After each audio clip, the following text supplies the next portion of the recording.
মেলা হচ্ছে, পিঠে পার্বণ হবে, এটা তো সবাই জানে। ওখানে পিঠে পুলি বিখ্যাত।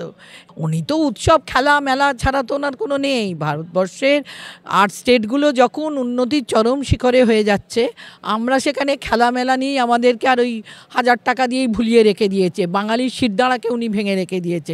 উনি তো আগেই অনেক সন্দেশ বানিয়েছেন। শেখ শাহজাহান যে সন্দেশগুলো বানানোর জন্য রাত্রেবেলায় মা বোনেদেরকে ডেকে আনতেন, হ্যাঁ, রাতের পর রাত তাদেরকে ডেকে, মানে রাত্রি ছাড়া সন্দেশ বানানো যেত না।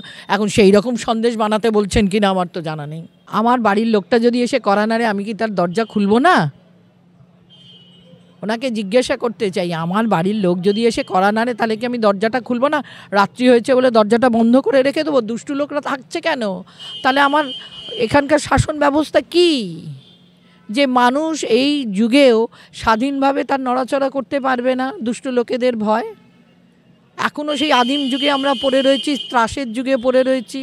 উনি সিপিএমের দিকে আঙুল তুলছেন, সিপিএমের সময় এইটা খারাপ, সিপিএমের সময় ওইটা খারাপ।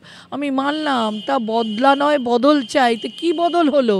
শেখ শাহজাহান সিপিএম থেকে তৃণমূলে গেল, এটাই বদল হলো। এই বদলটাই চাইছিলেন নাকি জানি না, যে তোমরা ওখানে করে এসেছো যা, এটার কালারটা বদলে এবারে তৃণমূল কংগ্রেসের নামে ওই কাজগুলো করো। এটাই উনি বলতে চাইছেন কিনা আমার জানা নেই। চিরকালই চোখে শোনেন আর কানে দেখেন। আপনাদের কাছে এই খবরটা আছে কিনা জানি না, উনি যখন বিরোধী দলনেত্রী ছিলেন 2010 সালে, 2009-তে তো সবথেকে ভালো রেজাল্ট হলো এখানে তৃণমূলের। তার আগে তো উনি একটা সংখ্যায় ছিলেন। যাই হোক, 2000, সেটাও আমাদের কংগ্রেসের বদান্যতায় হয়েছে।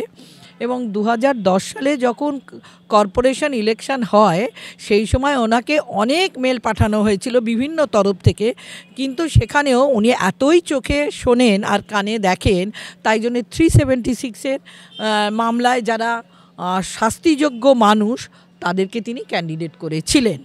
তা সে হেন মুখ্যমন্ত্রীর কাছ থেকে আমরা কি পেতে পারি বলুন? সন্দেশখালি একটা ইতিহাস, আপনার পার্ক স্ট্রিট একটা ইতিহাস, আরজিকর একটা ইতিহাস, আপনার কামদুনি একটা ইতিহাস। এই ইতিহাসগুলোকে তো বন্ধ করতে পারবেন না উনি। ইতিহাস তো বটেই। উনি বানতলা বলবেন, বানতলার পরে বানতলা ধানতলা বলবেন, সিঙ্গুরের তাপসী মালিক বলবো আমরা দেখাবো। তাপসী মালিকের মা বাবাও তো স্বীকার করলো ওটা সিপিএমের কাণ্ড নয়, ওটা না ওনাই করেছেন। সুশান্ত ঘোষ কেন ছাড়া পেয়ে গেলেন? লড়াই উনি করেছেন, আমি তার লড়াইকে একটুও ছোট করছি না।